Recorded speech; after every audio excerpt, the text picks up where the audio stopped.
All right, there we go. Let's go ahead and Is do this. wearing Van Gogh on your ear kind of rubbing it in his face, though? You Should I just know, wear one? Brandon, it's questions like that that made people like Van Gogh cut their own ear off.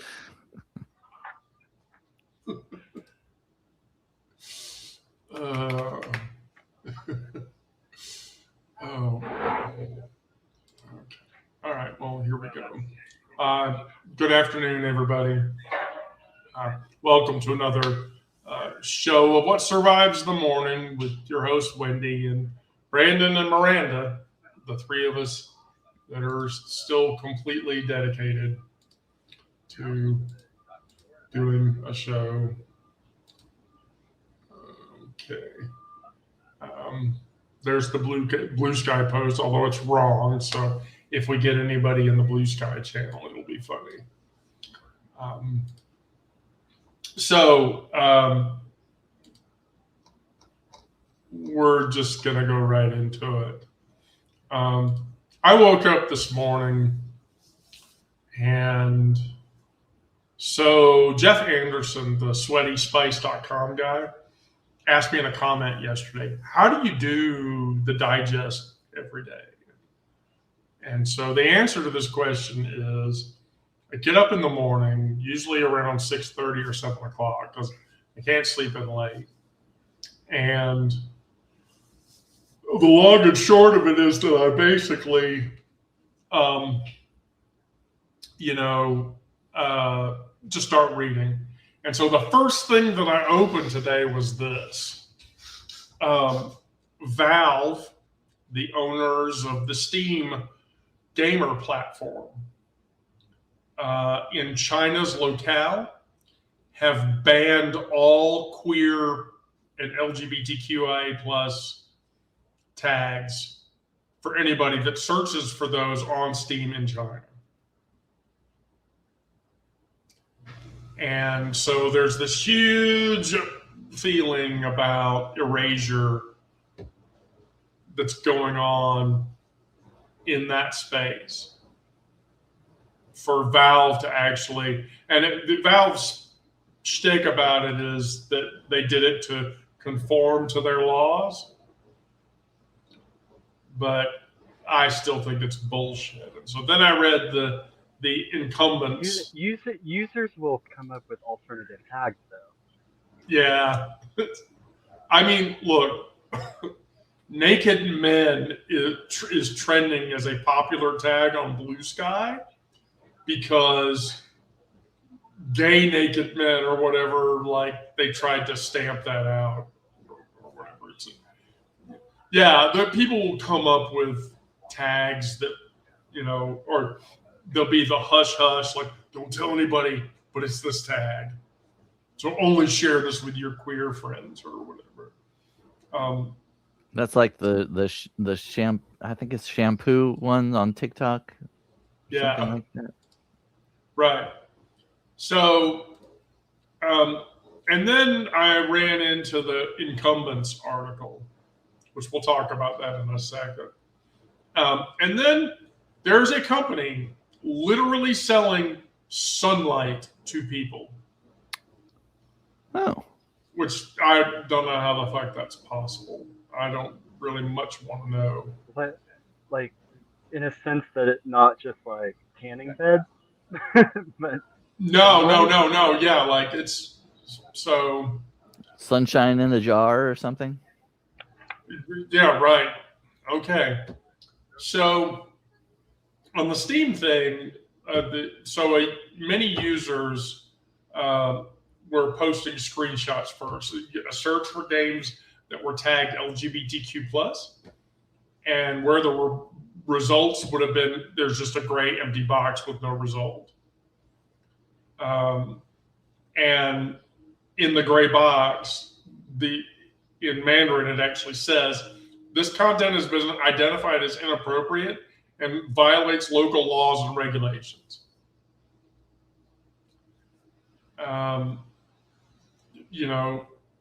And so here's what Valve actually did. didn't scrub the games. They didn't like make all the games that have queer content in them. Those games are still viable on Steam's platform in China.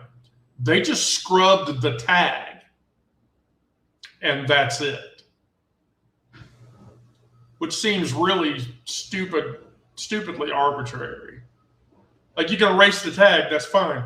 But if it's, like Baldur's Gate 3, which has a shit ton of queer content in it, and people find Baldur's Gate 3, they're going to read comments from people that are like, this game is gay as fuck. Well, because it is. Because it is. So, like, scrubbing the tags out of the platform does not negate the ability to find those games on that platform in China. It's just scrubbing a fucking tag. I think it's stupid. What are the laws in China regarding, like, openly? They consider it. They consider it age inappropriate. That's the problem. Oh, so they don't necessarily have laws against homosexuality and being trans or anything like anti-LGBTQ plus, really? Just not for kids. Is that right? Okay. So here's the thing. On Steam's Russian storefront, they actually bragged about that. They yanked 260 plus materials, so games and DLCs. And one of those was a queer card game that got pulled over the mortal sin of promoting non-traditional relationships, because when you won the game, it showed you a picture of two women holding each other and kissing. Which, again, just bullshit. I mean, a tag is a small thing. It's 14 characters.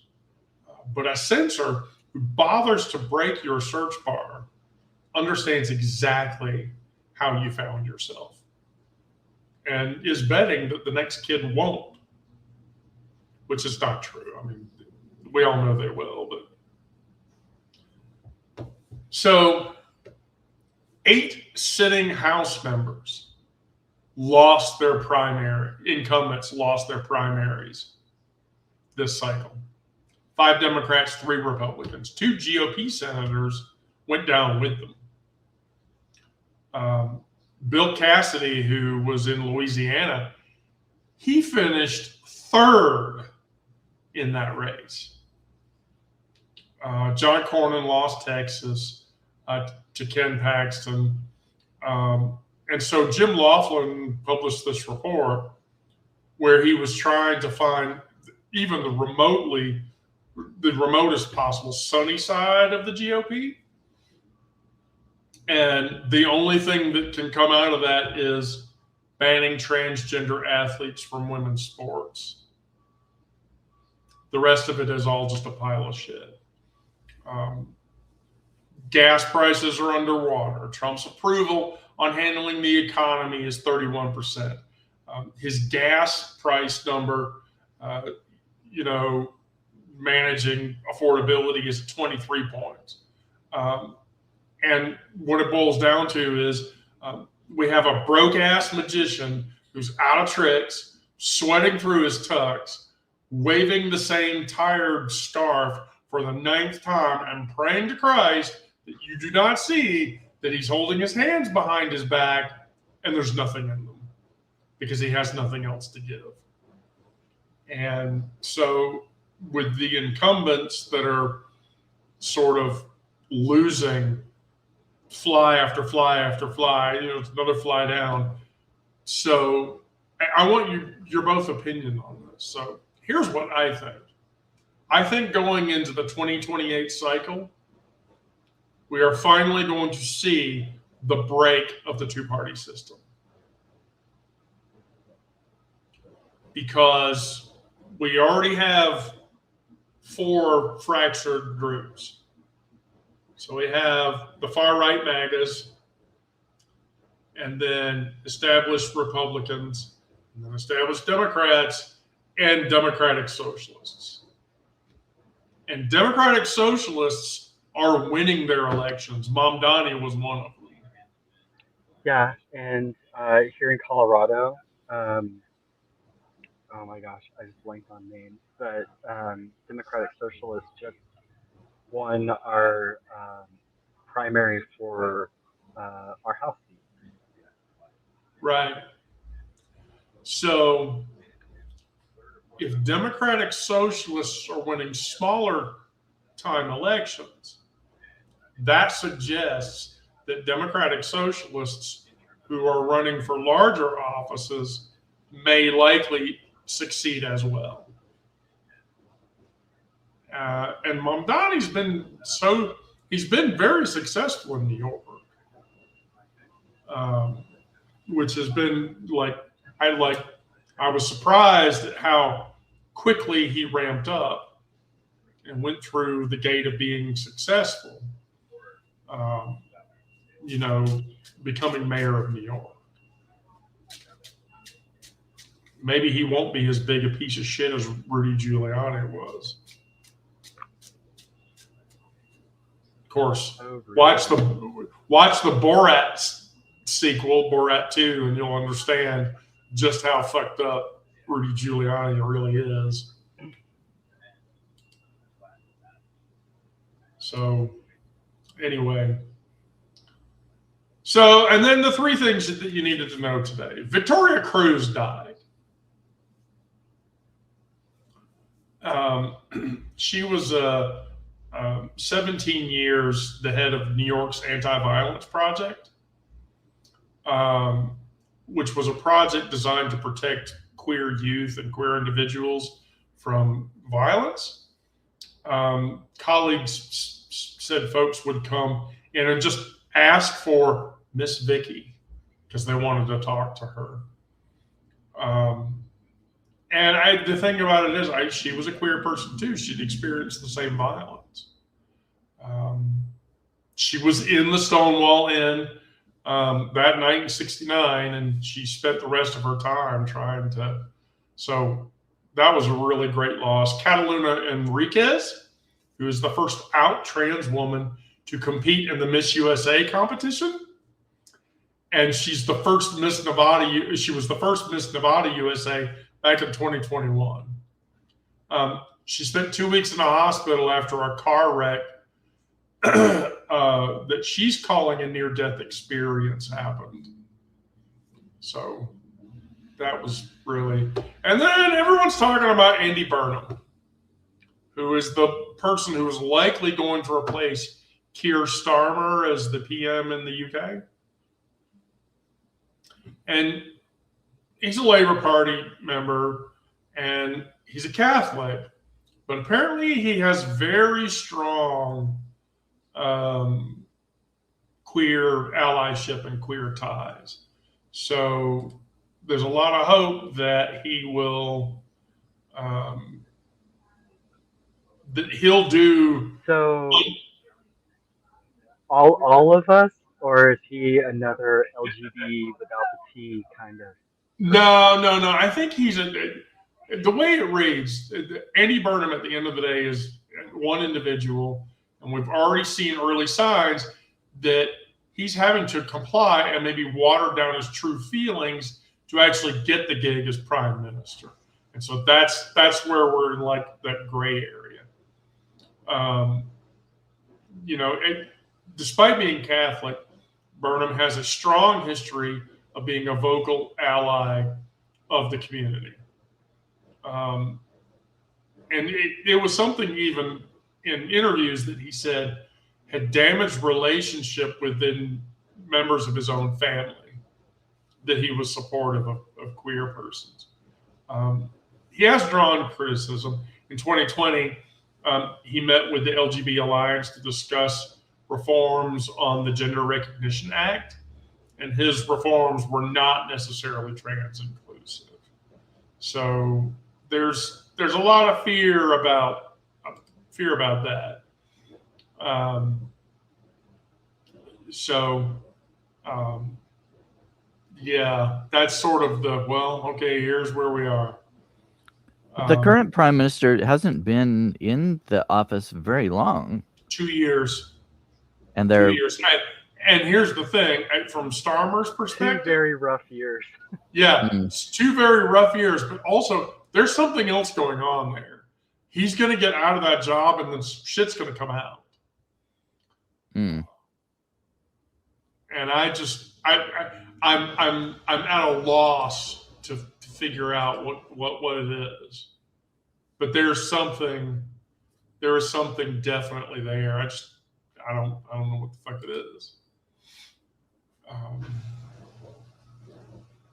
So with that, we'll go right into the back and forth of the show, and that's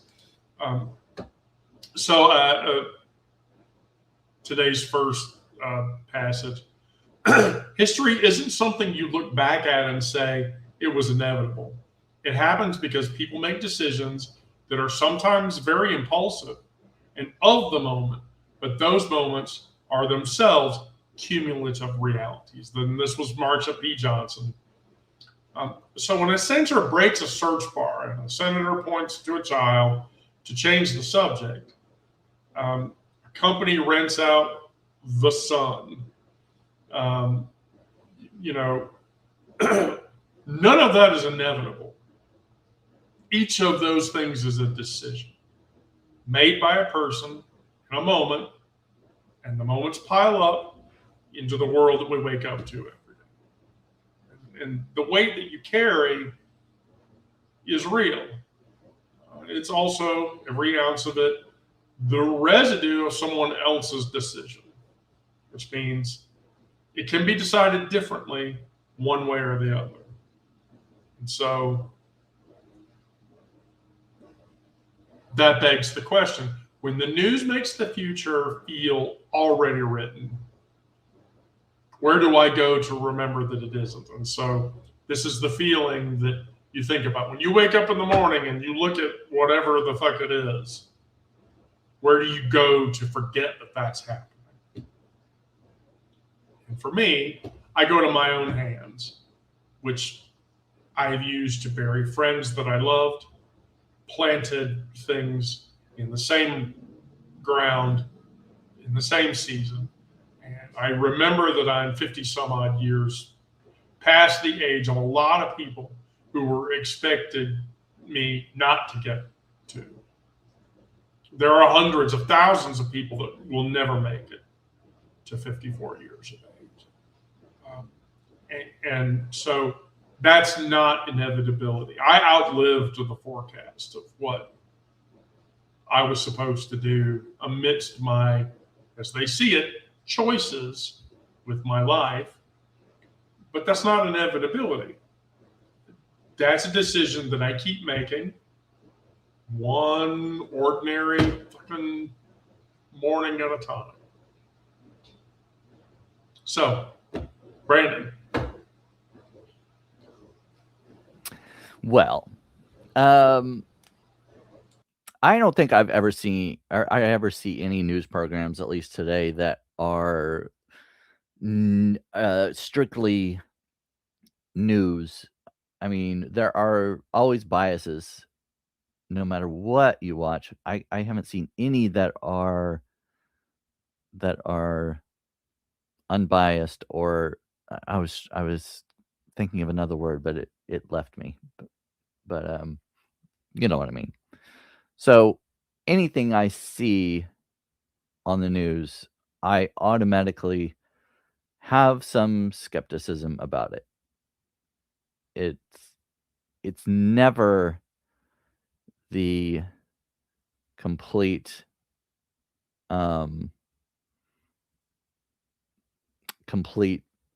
truth. There's some skew to it, the way they present it, or the news itself, that even the headline, it's made to make you think a certain way about it. So I kind of, even if I do feel like the news is projecting a certain future, I don't necessarily buy into that. Like I take it, the saying, I take it with a grain of salt or whatever. But yeah, I always remain a bit skeptical about anything that's reported. So I guess I kind of just go into my own head, or I'll look at different sources and kind of compare and contrast.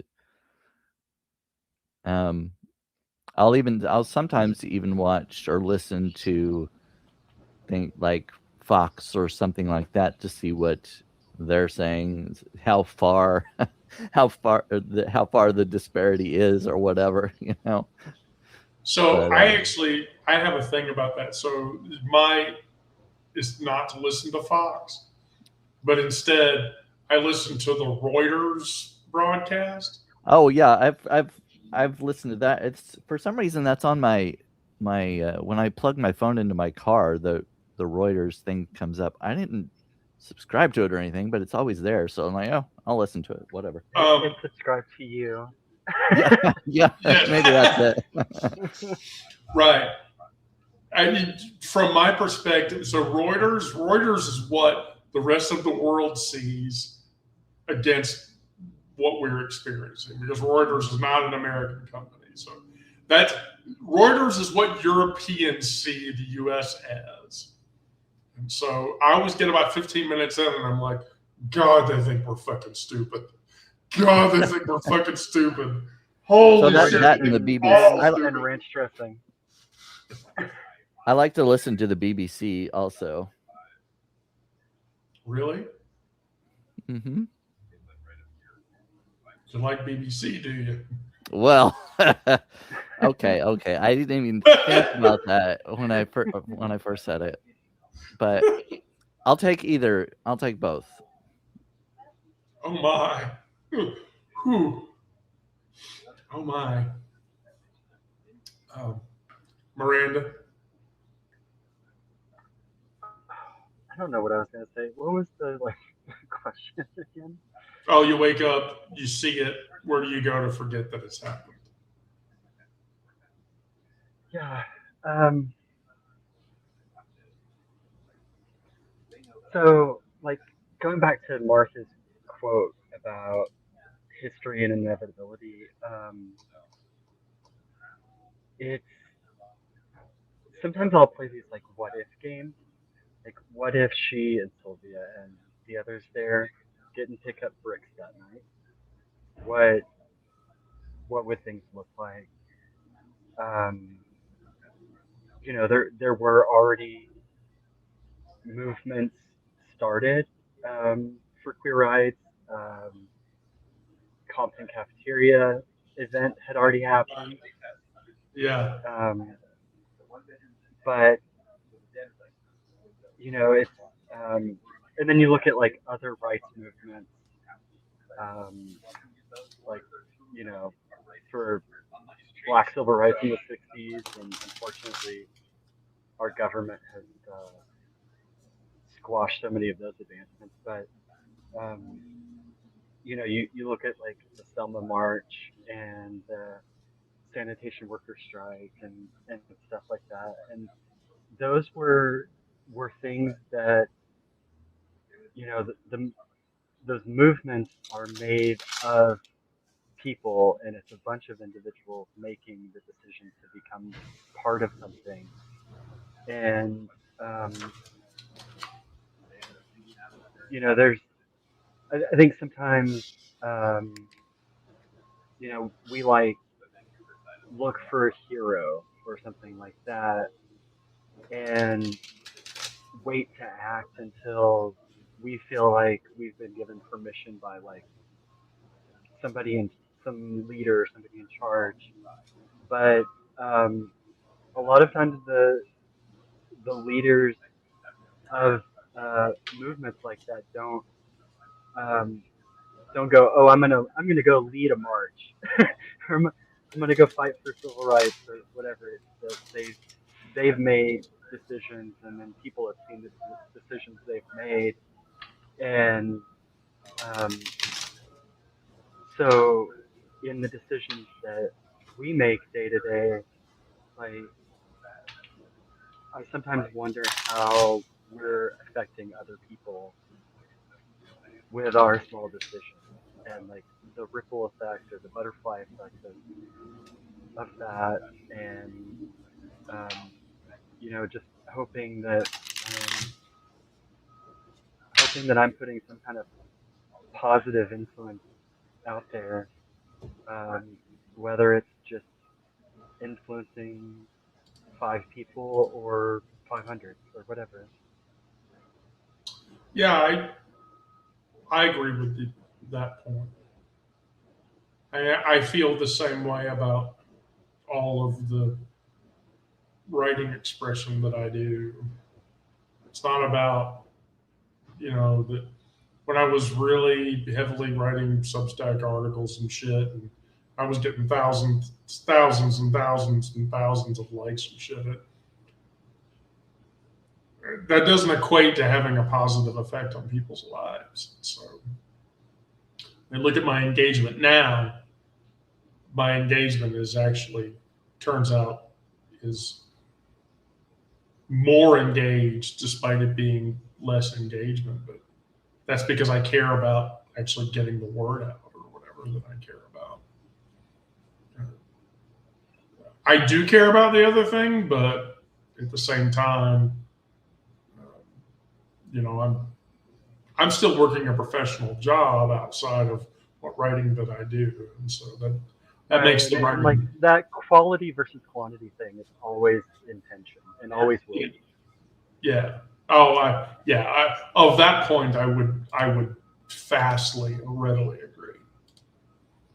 Um, so we'll talk about the food thing. By the way, the food thing today, Brandon, you'll probably like. So Monroe Bergdorf, who is a model and an activist, and her statement is transition. Be that transition from gender, transition from orientation, transition from one thing or another, is a form of hope. We're a community built on hope because we have to be. And she said that this weekend, asked point blank whether she had any hope left with the political machinery grinding the way that it was. And she didn't flinch toward comfort or away from it. Hope for our people was never the soft thing the word suggests to everyone else.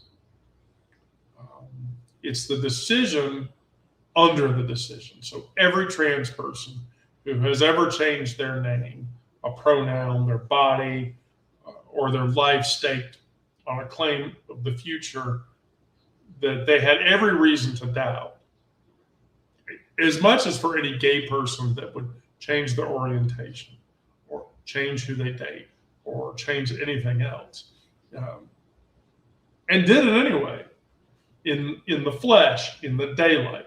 That's not optimism. That's the hardest labor that there is. And so when I read that, I didn't know how to write a question to that. I really didn't. I thought about it. And then I said, oh, it's screaming at me in the face. What am I still hoping for? Knowing what I know now, what do I still have to hope for as a person? And for me, this is going to sound really silly probably, but I'm hoping to be an old woman in the same house with the same clothes and a porch full of people the world all tried to convince were unlovable. I hope that the three of us are still here. that every Monday or Friday, the three of us still sit down and talk. Um, you know, Helen's generation, my grandmother, taught me to call things selfish. I had to unlearn that very slowly. And that unlearning was really its own transition outside of my gender and everything else. So, Miranda, what are you hoping for knowing what you know? Yeah. So your comment about your grandmother reminds me of some of the reactions that I've received um, since coming out. Um, there are people who are upset that I'm not fulfilling the role that they expected of me, set out for me, um, and that role is so disconnected from who I am. And when I was trying to meet their expectations or fill in their blanks, um, I didn't have hope. I didn't see a future for myself. I didn't see myself becoming um, an old person sitting on the porch, which that sounds lovely. Um, now it sounds lovely. Um, but yeah, so like I had to develop within myself the idea of hope that I was in control of my own life. Well, we never And lose. Yeah, we never lose that hope. That hope yeah, always exists. It's just so a matter and of. something else about that is like, um, we have this multi generational um, fight for our rights that has been going on for a long time. And, um, you know, there's kind of a tension sometimes between like I deserve I deserve things to be better for trans people. Whether things will be better, um, I might not see the realization of that I want to see in my lifetime, but um, I need to fight so that uh, the trans kids who are growing up now and in the future can take one step closer to that. So sometimes hope has to go well beyond ourselves. I think that you're probably right about that. I think that you are very right about that. So, Brandon, what do you hope for?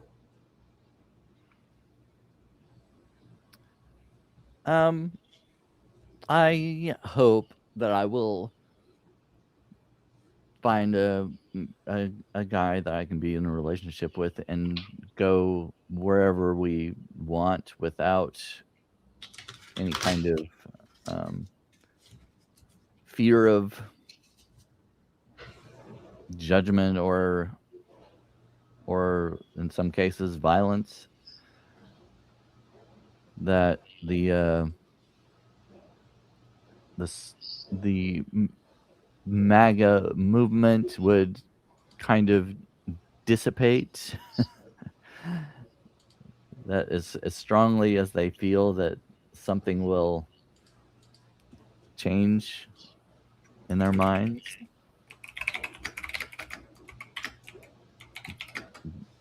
Yeah. What would you want to change? That they don't try. They're not trying to control our lives. They, even if they continue to believe as they do, that they are not actively trying to change everyone around them. It's like, just leave it to yourself. That's fine. Yeah. If you don't want to be gay, don't be gay. Right. But don't bother Brandon. Don't marry a guy. If you're a man and you're against gay people, don't marry one. Don't marry a guy. Don't marry another guy. That's perfectly fine. We don't need you in our community. Do you want to be on the top or the bottom, Brandon? Both. Oh gosh. Oh gosh. First for the win. Well, okay then. Compelling. So I wanted to talk briefly about today's bright signals, because we need bright signals. Everyone does. That's recognition, not reverence. These are people who did something this week or moved something this week, and they deserve to have their names mentioned. The Talbot plaintiffs. So those are the trans service members who are challenging the military ban. They won a victory. That's now a class action lawsuit, and it's going to go all the way up to SCOTUS probably. The New Jersey legislature, on the other hand, became the latest to pass healthcare shield laws protecting gender-affirming care and IVF. And I had reported this before, Queen Jean, who was a costume designer, became the first out trans person to ever win a Tony Award. First ever in history. Which, by the way, Tony Awards. So we're talking theater, right? I find that completely shocking. I would have expected that to happen much before. Yeah, this. well, I think out is the thing. There have been plenty of trans people who weren't out or whatever, were stealth. Yeah. Right. So what threads all of these together is stubbornness worn as grace. The class action, wedding vows, a Tony Award, and a mountain court saying the same all together, which is this: here we are building, and we intend to stay, and we're not going anywhere. So I find myself nostalgic, and so when I said that this morning while I was writing, I said, "Oh, this was nostalgic of another time." And so I grabbed my copy of 92's Ceremonies, which was written by Essex Hemphill in 92. And I flipped through it for a little bit. It took a little bit. But I found it because I remember he'd said this. He says, "I'm eating my nostalgia. It grows on me like a healthy man's flesh. I'm eating my history, but it doesn't fill me up." And here's the thing. Hemphill wrote about survival in the middle of the HIV plague and tenderness with a clock running. And he never once pretended the fear away, in the same way that Audre Lorde didn't when she had a full-blown cancer diagnosis and she was dying. She was still churning out a positive message to people. And so in Hemphill's case, he wrote through it, which is the only kind of hope that has ever really held weight. He knew that memory alone doesn't feed a person, that you really can't live on what you've lost. and that eating has to include living things. So when you read them now, when I read them now, you know, in a week when a company decided to do one thing, trillionaire became something else. I feel the long line of us who kept loving and making and naming ourselves while the world just did its arithmetic around us. The news cycle will not tell you this. You know, the carrying itself is the victory. So to still be tender after all of that is the least defeated thing a body can do. To carry that weight and to still be kind to others and show compassion to others. And so, again, I sat down. What does survival look like tomorrow?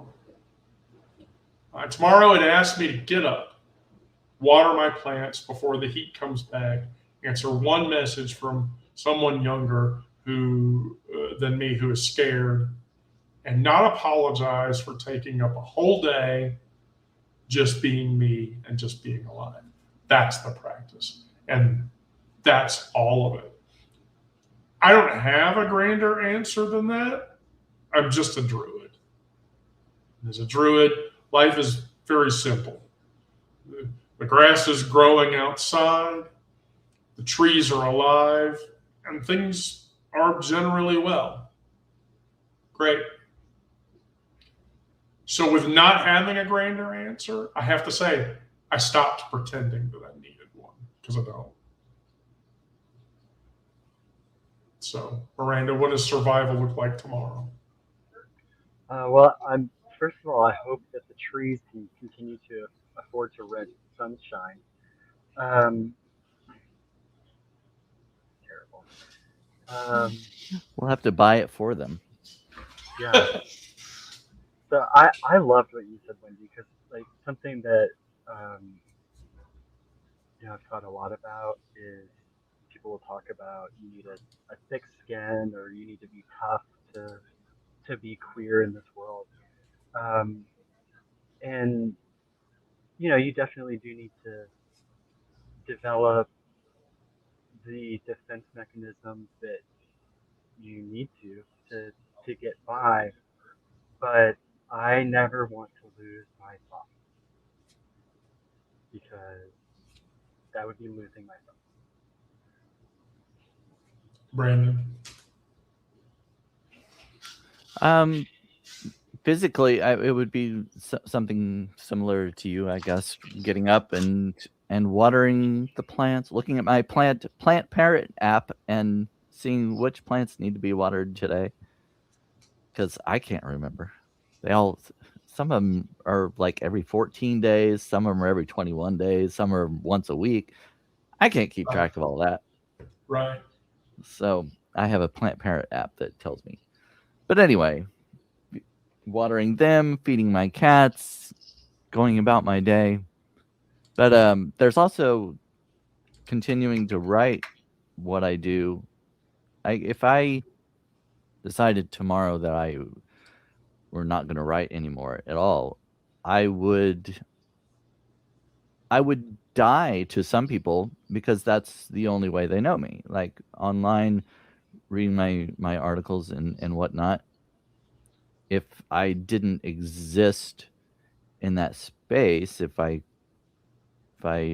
got rid of my Medium profile and the Substack and website and everything, and then I would no longer exist to some people because that's all they know of me. So that survival would depend on me continuing to write what I do and show up every day.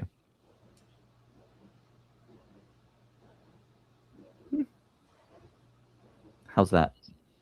Well, that sort of really sort of explains it from my perspective, at least. because I feel the same way you do. If I didn't do the things that I do every day, then yeah, I simply just wouldn't exist. I just wouldn't exist. And so I agree with that point. All right, so you want my kitchen shit now? My kitchen shit was cool today, by the way. Okay. All right, so what happens when you've oversalted the soup? What do you do? Add sugar. Really? Yeah, I mean that's what you can do in some cases. I would probably do that for a soup, like a tomato sauce, especially. Like if you had too much salt, add sugar to balance it out. So I guess probably I would do the same for a soup. So or something to soak it up. Yeah, so I dug up a bunch of notes that I had taken from when I was young. And so this is what Helen told me when I was a kid. If you've oversalted the soup, don't pour it out and don't drown it. Quarter up a raw potato. Drop the pieces into it. Yeah. Simmer it for 10 minutes and then fish them out. Oh, yeah, yeah. Well, I was thinking something to soak it up. I was thinking like bread or croutons or something like that. But the potato would do it. Or you can go ahead and eat them. Salty potatoes. I'm just leaving the potatoes in. We're gonna have potato soup now. Yeah. Just eat the salty potatoes. Yeah. Salty potatoes are good stuff. I think I abhor waste. I legit abhor waste totally and utterly. I hate it. And so, well, once you dig the potatoes out, do what? You could, once you dig the potatoes out, you could then fry them or something and eat them. Yeah, right. Yeah, right. Yeah, you could salvage the potatoes that you used to draw out all the salt for whatever it was that you made to get it out. Okay. So today's one pot meal, which is probably what I'm going to make for dinner tonight, by the way. One pot summer orzo.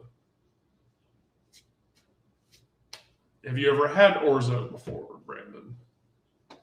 Yeah, I think so. I don't buy it. I don't know if I ever have. I can't remember, but not often. Yeah, orzo is rapasta, not rice, not pasta, but rapasta. Yeah. So I take a 12-ounce non-binary pasta. Yeah, non-binary pasta that does not know what its gender is.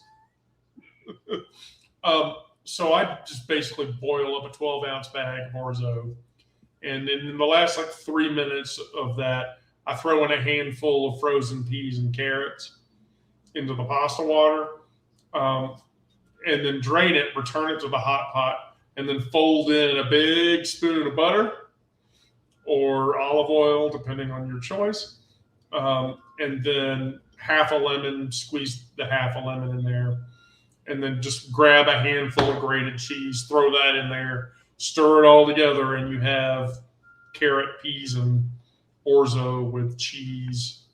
And I literally, the bag of orzo I buy is $2 for a 12-ounce bag. And so frozen peas are $2. And frozen carrots are $2. And I'm not even going to use the whole thing. I could get just frozen peas. And if you're wanting to add some protein, chicken is great with orzo. Yeah, right. Yes, exactly. Like a can of chicken thrown in there. I know canned chicken is dicey for some people, but I mean that alone, that 12 ounces of orzo with the carrots and the peas and the cheese and a can of chicken in it, that feeds 4 people. Yeah. For less than $8. For less than $8. Legit. And so. Yeah, that sounds good. That was my cooking thing, and I was expecting you to take it apart. Nah. So we have to do gluten-free in our household, right? And gluten-free orzo is so finicky. Because regular orzo, you just throw it in there, and it doesn't care how long it cooks or simmers or anything. Right. But the gluten-free orzo can go from perfectly cooked to a pile of gummy mess like real fast. So So you can't like even get that like al dente or whatever. you can, but it's easy to go past that, and if you do, then it's just all a mess.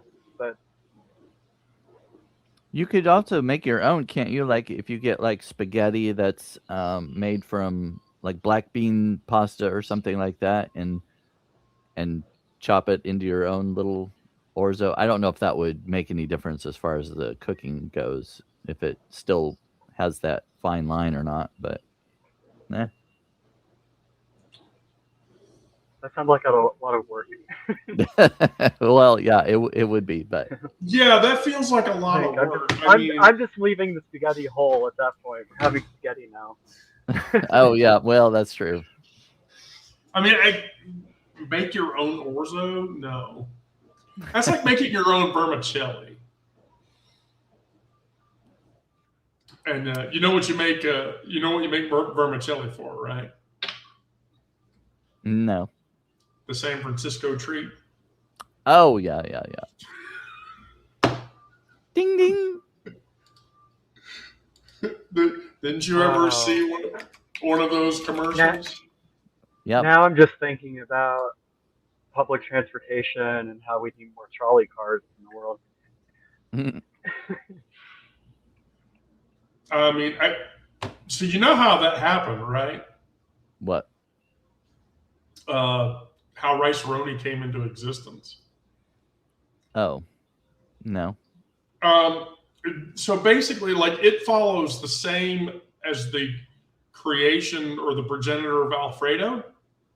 So Alfredo sauce was not traditionally Italian, and then there was a guy's restaurant in Tuscany, and the story goes like I think it's an urban legend, but basically a guy comes into the restaurant and it's 9 o'clock at night, and the owner of the restaurant is trying to close up, and the guy's just begging him for a plate of food, and he literally says, "Literally, all I have is pasta, butter, and cheese, and that's it." And he root up the original Alfredo, and that's how that happened.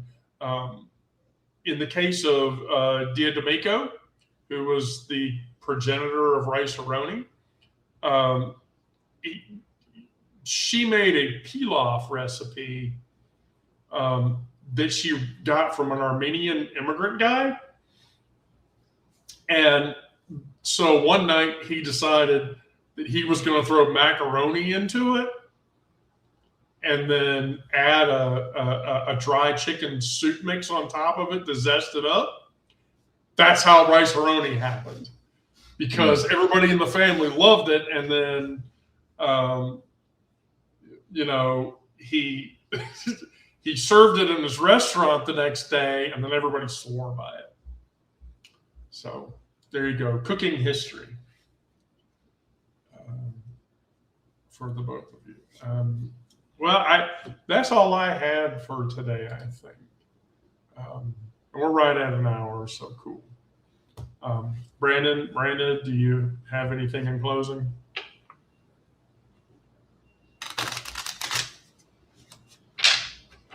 As I sit here and shuffle cards, because yeah, now it's time for our card game, right? Oh yeah, let's play poker. No, is that going to be? Is that going to be? Are we playing 5-card stud? Are we playing 7-card baseball? Are we playing Hold'em? I'm not playing Hold'em with you guys. I don't trust you.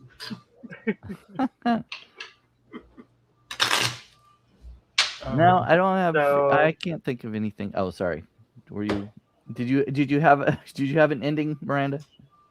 Yeah, my ending is just going to be love yourself, love the people around you, and especially love the people who aren't getting enough. Yeah, no transphobia, no homophobia, fuck ICE, fuck Trump, fuck the administration, stay alive. My two tenets, very simply, don't assume, always ask, and don't scan, always receive. So,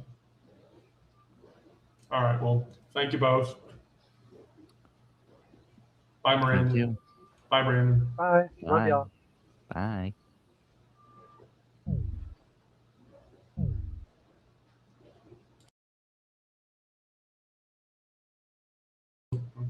Thank you, everyone that came to watch today. Please consider signing up. Always tell people to consider signing up. Even as Substack continues to suppress smaller publications because bigger publications make them more money or whatever. But I love you all. Do good things. Be safe out there. Do what you can to stay in a safe place and protect yourself.